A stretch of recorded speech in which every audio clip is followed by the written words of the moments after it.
அகிலாண்ட நாயகியே போற்றி. ஓம் அஷ்டமி நாயகியே போற்றி. ஓம் அபயம் தருபவளே போற்றி.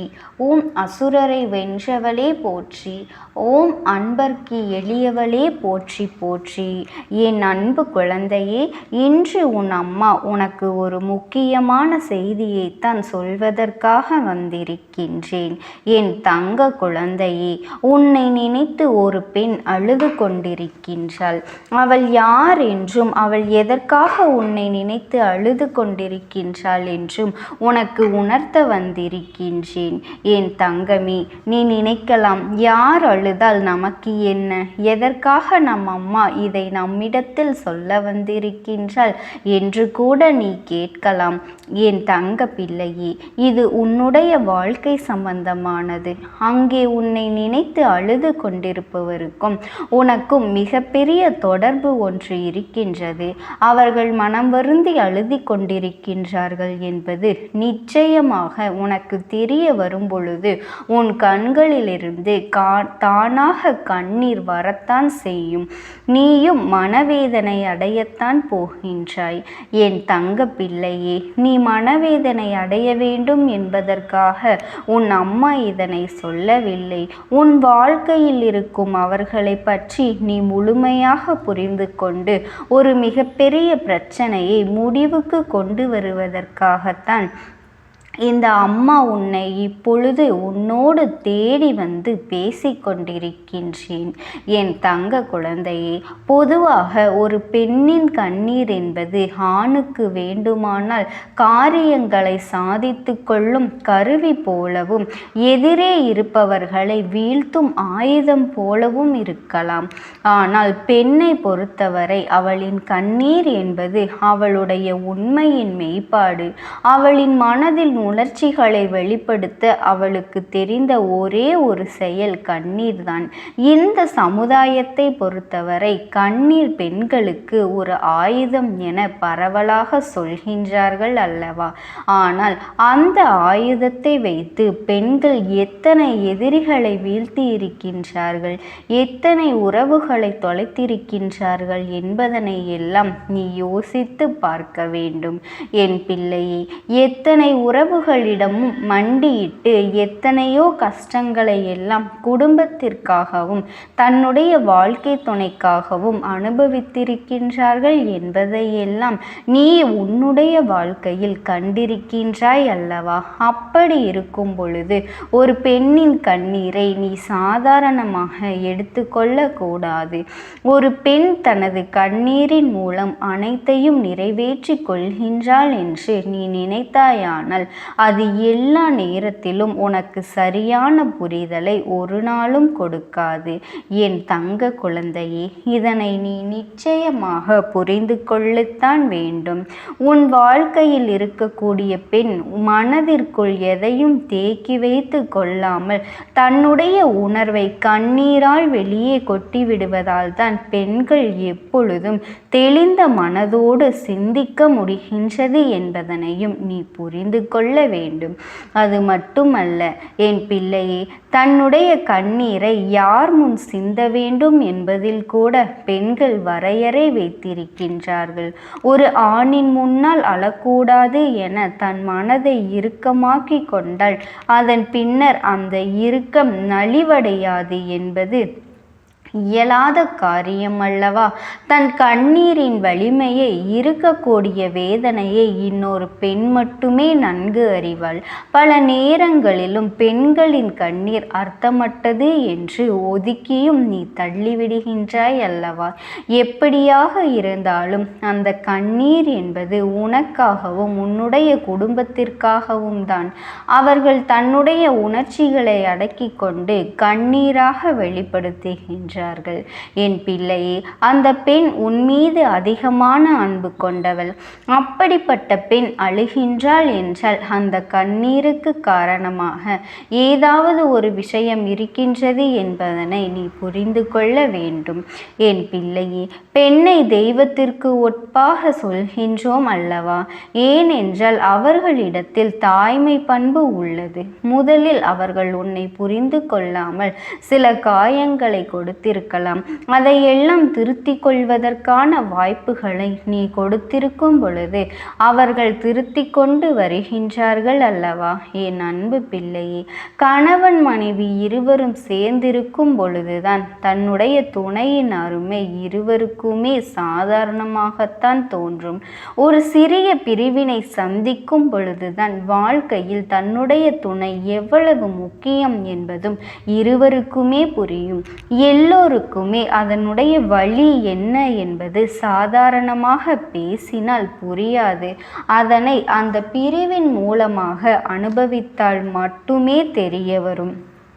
என் தங்க குழந்தையே, அதனை நீயும் புரிந்து கொள்ள வேண்டும். ஆனால் ஒரு சிறிய பிரிவு வரும் பொழுதுதான் உண்மையான அன்பு என்றால் என்ன, அந்த உறவு நம்மோடு இல்லை என்றால் நம் வாழ்க்கை என்னவாகும் என்பதை எல்லாம் புரிய வைக்கும். என் தங்கமே, உன்னை நினைத்து அழுது கொண்டிருப்பவரும் அப்பேற்பட்ட ஒரு சூழ்நிலைதான் ஏற்பட்டிருக்கின்றது. தன்னுடைய வாழ்க்கையில் செய்தது எத்தனை பெரிய தவறு என்பதை எல்லாம் இப்பொழுது உணர்ந்து கொண்டிருக்கின்றார்கள். அவர்கள் தற்போது இருக்கின்ற மனநிலையில் கஷ்டங்களும் வேதனைகளும் இனிமேல் அவரை இது போன்ற ஒரு தவறை மீண்டும் செய்யாத அளவிற்கு மனதளவில் பக்குவப்படுத்தி வருகின்றது. என் தங்க பிள்ளையே, உனக்கும் அவர்களுக்கும் ஏகப்பட்ட கருத்து வேறுபாடுகள் இருந்த பொழுதும் ஒருவரை ஒருவர் பிரிந்து வாழ்ந்து கொண்டிருக்கின்றீர்கள். என் தங்க குழந்தையே, நான் சொல்வது யார் என்று இப்பொழுதாவது நீ புரிந்து கொண்டாய் அல்லவா? என் பிள்ளையே, உன்னை விட்டு பிரிந்த அவரின் எண்ணங்கள் முழுவதும் உன்னை சுற்றி சுற்றிதான் வந்து கொண்டிருக்கின்றது. நீ எந்த அளவிற்கு அவரால் வேதனைப்பட்டாய் என்பதை எல்லாம் அவரால் நன்றாக உணரவும் முடிகின்றது. நாம் ஏன் இத்தனை காயப்படுத்தினோம், நாம் ஏன் இத்தனை நாட்கள் பேசாமல் இருந்து விட்டோம் என்றெல்லாம் அங்கே கதறி அழுது கொண்டிருக்கின்றார்கள். உங்கள் இருவருக்கும் இந்த தனிமையானது வாழ்க்கை என்றால் என்ன என்பதனை உணர்த்தியிருக்கும் அல்லவா? என் செல்லமே, வாழ்க்கையில் சில பிரச்சனைகள் எல்லாம் வரத்தான் செய்யும். அதை எல்லாம் ஒற்றுமையாக கடந்து வர வேண்டியது உங்கள் இருவரின் பொறுப்பு என்பதனை நீ மறந்துவிடக் கூடாது. அன்பான தாம்பத்தியம் என்பது எல்லோருக்கும் அவ்வளவு எளிதில் கிடைக்காது. அது உனக்கு கிடைத்திருக்கின்றது என்றால் அதை நீ உதாசீனப்படுத்தாமல் காப்பாற்றி கொள்வதற்கு என்னவெல்லாம் செய்ய வேண்டுமோ அதைத்தான் நீ செய்ய வேண்டும். என் குழந்தையே, உன் மனதிற்குள் இருக்கின்ற அத்தனை கஷ்டங்களுக்கும் ஒரே முடிவு நீ மீண்டும் உன் துணையோடு சேர்ந்து வாழ்வது மட்டும்தான். அதனால் உன் அம்மா உன்னிடத்திலே வந்து இத்தனை விஷயங்களையும் சொல்லிக் கொண்டிருக்கின்றேன். என் செல்லமே, அம்மா சொல்வதில் உனக்கு மாற்று கருத்துகள் கூட இருக்கலாம். ஆனாலும் தன்னுடைய தவறுகளை எல்லாம் திருத்தி கொள்ள நீ ஒரு வாய்ப்பினை கொடுக்க வேண்டும் அல்லவா? ஒரு பெண்ணினுடைய கண்ணீர் என்பது அதிசக்தி வாய்ந்தது என்பதனை நீ புரிந்து கொள்ள அதற்கு வலிமை என்பது அதிகம் அல்லவா? அத்தனை எளிதில் உனக்காக யாரும் கண்ணீர் சிந்தி விட மாட்டார்கள். என் தங்க குழந்தையே, இதுவரை அவர்களை பற்றி உன் மனதில் ஏதேனும் சந்தேகம் இருந்தால் அதையெல்லாம் பேசி தீர்த்து விட வேண்டும். தேவையற்ற சந்தேகங்களை எல்லாம் நீ பேசாமல் உன் மனதிற்குள் வைத்திருந்தால் அது அதிகமாகிக் கொண்டேதான் செல்லுமே தவிர ஒரு நாளும் அதற்கான தீர்வு கிடைத்து விடாது. அது மட்டுமல்ல, முதலில் நம் துணை எப்படிப்பட்டவர் என்பதனை நீ உணர்ந்திருக்க வேண்டும். அது மட்டுமல்லாமல் தேவையற்ற சந்தேகங்களை நம் வாழ்க்கையில் நம்மிடம் எப்பொழுதும் வைத்திருக்க கூடாது. ஏன் தெரியுமா? சந்தேகம் என்ற ஒரு வார்த்தைக்கு இங்கு யாரிடத்திலும் முழுமையான பதில் இல்லை. என் தங்கமே, நம்பிக்கையும் அன்பும் மட்டும்தான் இந்த சந்தேகத்தை விரட்டி அடிக்குமே தவிர நம்முடைய துணையின் மீது நாமவே சந்தேகப்பட்டு அவர்களுடைய வாழ்க்கையையும் சேர்த்து நாம் வீணடித்து விடக்கூடாது. நீயாக ஒரு விஷயத்தை யோசித்துப்பார். தன் வாழ்க்கை துணையின் மீது சந்தேகப்பட்டு தன்னுடைய வாழ்க்கையையும் கெடுத்து அவர்களுடைய வாழ்க்கையையும் கெடுத்து தனியே வாழ்வதில் என்ன இருக்கின்றது? இந்த வாழ்க்கையில் நீ இப்படி வலிகளையும் வேதனைகளையும் அனுபவிப்பதற்காகவா நீ இந்த பிறவியினை எடுத்திருக்கின்றாய்? என் அன்பு குழந்தையே, இந்த வாக்கினை கேட்கின்ற உனக்கு நிச்சயமாக மனமாற்றம் வந்துவிட்டதானால் நிச்சயமாக உன் வாழ்க்கையில் நீ உன் துணையோடு சேர்ந்து வாழ்வதற்கான அத்தனை வழிகளையும் நான் ஏற்படுத்தி கொடுக்கின்றேன். என் தங்க குழந்தைக்கு இந்த தாயானவளினுடைய அன்பும் ஆசீர்வாதங்களும் என்றென்றைக்குமே முழுமையாக கிடைத்து கொண்டேதான் இருக்கும். ஓம் சக்தி.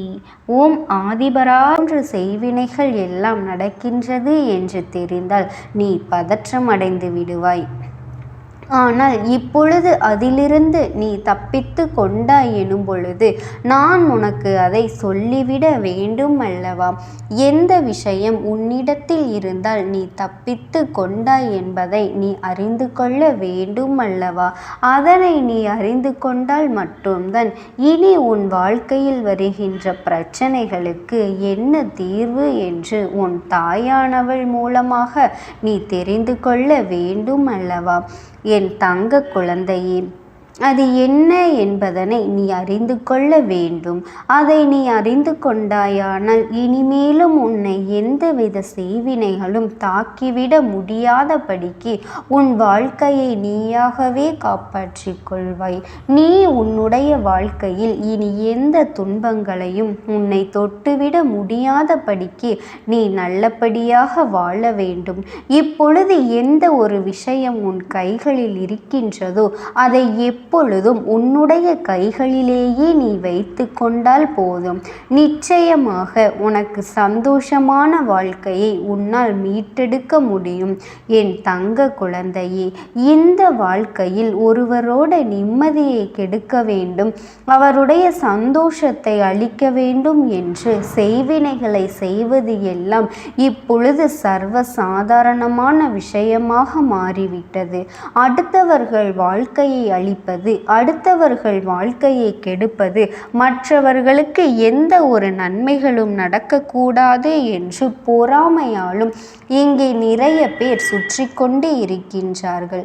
உன்னை சுற்றி நடக்கின்ற இதையெல்லாம் நீ எதற்காக மனதில் வைத்து கொள்ள வேண்டும் என்று இத்தனை நாளும் நீ கண்டு கொள்ளாமல் விட்டாய்.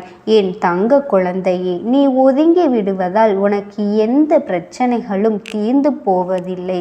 எதிர்த்து நின்று எதிர்கொண்டாயானால் நிச்சயமாக உன்னை சுற்றி வரக்கூடிய எல்லா விஷயங்களும் உன்னை விட்டு விலகுவதோடு மட்டுமல்லாமல் உனக்கு நல்ல மாற்றங்களை மட்டுமே கொடுக்கும் என்பதனை நீ புரிந்து கொள்ள வேண்டும். உன்னோடு இந்த அம்மா இருக்கின்ற நேரங்கள் என்றென்றும் உனக்கு நல்ல விஷயங்களை மட்டுமே நடக்கும் என்பதனை நீ புரிந்து கொள்ள வேண்டும். என் தங்க குழந்தையே, உன்னுடைய துணையின் குடும்பத்தில் இருப்பவர்கள் உன்னுடைய வாழ்க்கையை பற்றி அதிகமாக யோசிக்கின்றார்கள். பல மாற்றங்கள் உன்னிடத்தில் ஏற்பட்டதாகவும் அவர்கள் நினைக்கின்றார்கள். உன்னுடைய துணையை அவர்கள் வசமாக்க முயற்சி செய்கின்றார்கள். அதற்கு காரணம் உன்னுடைய துணையினால் அவர்களுக்கு பலவித நன்மைகள் இருக்கின்றது. அந்த நன்மைகள் எல்லாம் இப்பொழுது உன்னுடைய வாழ்க்கைக்கு வந்த பிறகு அவர்களுக்கு கிடைக்காமல் போய்விட்டது. இதை இப்படியே விட்டுவிட்டோமானால் ஒட்டுமொத்தமாக எதுவுமே கிடைக்காமல் போய்விடும் என்று சொல்லி உன்னை இந்த வாழ்க்கையை விட்டு விலக்கி வைக்க அவர்கள் நினைக்கின்றார்கள். அது மட்டுமல்ல, இந்த வாழ்க்கையை நீ வாழக்கூடாது என்றும் நினைக்கின்றார்கள். என் அன்பு குழந்தையே, இவர்கள் செய்கின்ற விஷயங்கள் என்னவென்று நிச்சயமாக நீ தெரிந்து கொள்ள வேண்டும். இந்த வாழ்க்கை உனக்கு கொடுக்கின்ற விஷயங்கள் எல்லாமே சர்வ நிச்சயமாக நீ பெற்றுக்கொள்ள வேண்டும். ஆனால் நமக்கு நன்றாக பழக்கம் உள்ளவர்கள், நமக்கு வேண்டியவர்களோ இதையெல்லாம் எதிர்பாராமல் செய்யும் பொழுது அந்த தீவினைகளை எல்லாம் நாம் கடந்து வர வேண்டும் அல்லவா? அதனால் நமக்கு எந்தவித பாதிப்புகளும் ஏற்படக்கூடாது அல்லவா? இதுவரை இந்த வாழ்க்கையில் எல்லாவற்றையும் நீ ஏற்றுக்கொண்டது போல போலத்தான் பல இன்னல்களையும் பல சோதனைகளையும் நீ கடந்து வந்து கொண்டிருக்கின்றாய். எத்தனை பிரச்சனைகளைத்தான் நாமும் சமாளிப்பது. இவர்களும் அமைதியாக இருக்காமல் தொடர்ந்து நமக்கு துன்பங்களையே கொடுத்து கொண்டிருக்கின்றார்கள் என்று நீ வேதனைப்படுகின்றாய் அல்லவா? இவர்களுக்கு எதையுமே செய்யக்கூடாது என்று நீயாக பொறுமையோடு இருந்தாலும் அவர்கள் அப்படி நினைப்பது இல்லையே. தெரியாமல் ஒரு விஷயத்தை செய்வதற்கும் தெரிந்தே ஒரு விஷயத்தை செய்வதற்கும் வித்தியாசங்கள் இருக்கின்றது அல்லவா? இவர்கள் ஒவ்வொரு விஷயத்தையும் உனக்கு செய்யும் பொழுது உன்னால் அதனை வெளிப்படையாகவே உணர முடிந்தது. நமக்கு இவர்களால் மிகப்பெரிய இன்னல்களும் கஷ்டங்களும் வந்து கொண்டிருக்கின்றது என்பதனை இப்பொழுது வரை நீ உணர்ந்து கொண்டுதான் இருக்கின்றாய். என் செல்ல குழந்தையே, எல்லாம் எப்பொழுது முடிவுக்கு வரும், எப்படி இதை கடந்து வருவோம் என்று நாள்தோறும் நினைத்து நீ வேதனைப்பட்டு கொண்டிருக்கின்றாய் அல்லவா? இனிமேல் உனக்கு நடக்கக்கூடிய அத்தனை நன்மைகளையும் நீ உணர்ந்து கொண்டு இவர்களின் வாழ்க்கையில் ஏற்பட்ட அத்தனை விஷயங்களையும் போக்குவதற்காகத்தான் உன் கைகளில் ஒரு விஷயம் இருக்கின்றது அல்லவா? அதை கொண்டு நீ நல்லபடியாக வாழ வேண்டும். என் பிள்ளையே, இவர்களை இனிமேலும் இப்படியே விட்டுவிட்டோமே ஆனால் உன்னுடைய வாழ்க்கையை இவர்கள் பதம் பார்த்து விடுவார்கள். அதனால் உன் கைகளில் இருக்கக்கூடிய ஒரு விஷயத்தை நீ எப்போதுமே இழந்துவிடக்கூடாது. உனக்கு நடக்கின்ற நன்மைகளை எல்லாம் தெரிந்து கொண்டு இந்த வாழ்க்கையில் நீ என்னவாக இருக்கின்றாய் என்பதனை புரிந்து கொண்டு அதற்கு ஏற்றது போல உன்னுடைய வாழ்க்கையை நீ காப்பாற்றி கொள்ள வேண்டும். இவர்களுக்கு பயந்து எல்லாம் உன் அம்மா உன்னை நடக்க சொல்லவில்லை. இவர்களுக்கு பயந்து நீ எதையும் செய்ய வேண்டும் என்ற அவசியமும் உனக்கு இல்லை. உன்னை ஆட்டி படைக்கின்ற அத்தனை விஷயங்களையும் உன்னால் முழுவதுமாக புரிந்து கொண்டு அதை விலக்கி வைக்க முடியும். என் அன்பு குழந்தையே, உனக்காக இந்த அம்மா இருந்து கொடுக்கின்ற எல்லா விஷயமும் என்றும் என்றென்றும் உன்னை நல்வழிப்படுத்தும் என்பதனை நீ தெரிந்து கொள்வாய். என் பிள்ளையே, சந்தோஷமாக இந்த வாழ்க்கை உனக்கு கொடுப்பதை எல்லாம் நீ பெருமகிழ்ச்சியோடு பெற்றுக்கொள்ள வேண்டும். இந்த வாழ்க்கை எதை கொடுத்தாலும் அதிலே ஒரு காரணம் இருக்கின்றது என்பதனையும் நீ புரிந்து கொள்ள வேண்டும். அப்படி இருக்கும் பொழுது உன் கைகளில் இருக்கின்ற ஒரு விஷயம் என்ன தெரியுமா? அதுதான் இறை நம்பிக்கை. தெய்வத்தின் மீது நீ வைத்திருக்கின்ற நம்பிக்கையும் அன்பும் தான் இவர்கள் செய்கின்ற அத்தனை செய்வினைகளில் இருந்தும் உன்னை காப்பாற்றி கொண்டிருக்கின்றது என்பதனை நீ மறந்து விடாதே. அதிலிருந்து ஒரு பொழுதும் நீ பின்வாங்கி விடக்கூடாது. இத்தனை நாளும் நீ பட்ட கஷ்டங்கள், நீ பட்ட வேதனைகளும் இனி தீர்ந்துதான் போகின்றது. என்றும் உனக்கான நல்லது உன்னை சுற்றி நடக்கத்தான் போகின்றது. ஆனால் தேவையில்லாத எந்த ஒரு விஷயத்தையும் நினைத்து நீ வருத்தப்பட்டு கொண்டிருக்க உன்னோடு தெய்வம் இருக்கும் பொழுது எதற்காக நீ வருந்த வேண்டும்?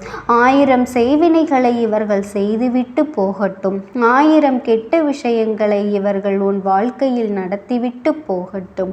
ஆனால் என் குழந்தை, இவர்கள் எதை நடத்தினாலும் எந்த விஷயங்களை செய்தாலும் உன் வாழ்க்கையில் உனக்கான நன்மைகள் அத்தனையும் மிக விரைவிலேயே வந்து சேரப்போகின்றது. ஒருவரை அழித்துவிட வேண்டும், ஒருவரினுடைய வாழ்க்கையை கெடுக்க வேண்டும் என்று இவர்கள் செய்யக்கூடிய செயல்களுக்கெல்லாம் நிச்சயமாக மிகப்பெரிய தண்டனை அங்கே காத்து கொண்டிருக்கின்றது. முற்பகலில் இவர்கள் செய்த ஒரு விஷயத்தை மற்றவர்களுக்கு செய்தால் பிற்பகலில் அவர்களுக்கான தீய வினைகளும் அதற்கான தண்டனைகளும் அவர்களுக்கு திரும்ப வரும் என்பதனை இவர்கள் மறந்துவிட்டார்கள் போல. துணையாக நிற்கின்ற தெய்வங்கள் நிச்சயமாக அவர்களுக்கான தண்டனையை கொடுக்கத்தான் போகின்றார்கள். என் பிள்ளையே, நீ அத்தனை தெய்வங்களின் அன்பையும் முழுவதுமாக பெற்றிருக்கின்றாய். நீ எப்பொழுதும் யாருக்கும் எந்த ஒரு துரோகத்தையும் செய்யாத குழந்தை அல்லவா? நீ அதனால் இனியும் உனக்கு யாருமே இல்லை என்று கலங்கி நிற்காதே. உனக்கு சோதனையான இந்த காலகட்டத்தில் சில கஷ்டங்கள் எல்லாம் வரலாம். ஆனால் அதையெல்லாம் கடந்து வருவதற்கு உனக்கு தெய்வங்கள் என்றுமே துணையாக இருக்கின்றது என்பதனை மட்டும் நீ ஒரு பொழுதும் மறந்து விடாதே. என் அன்பு குழந்தைக்கு இந்த தாயானவளினுடைய அன்பும் ஆசீர்வாதங்களும் என்றென்றைக்கும் முழுமையாக கிடைத்து கொண்டேதான் இருக்கும். நீ எப்பேற்பட்ட கஷ்டமான சூழ்நிலையில் இருந்தாலும் உன் இரு கரங்களை பற்றி கொண்டு உன் அம்மா உன்னை வழிநடத்தி சென்று கொண்டுதான் இருப்பேன் என்பதனை நீ ஒரு பொழுதும் ஒரு நொடியும் மறந்துவிடவே கூடாது. ஓம் சக்தி. ஓம் ஆதிபராசக்தி.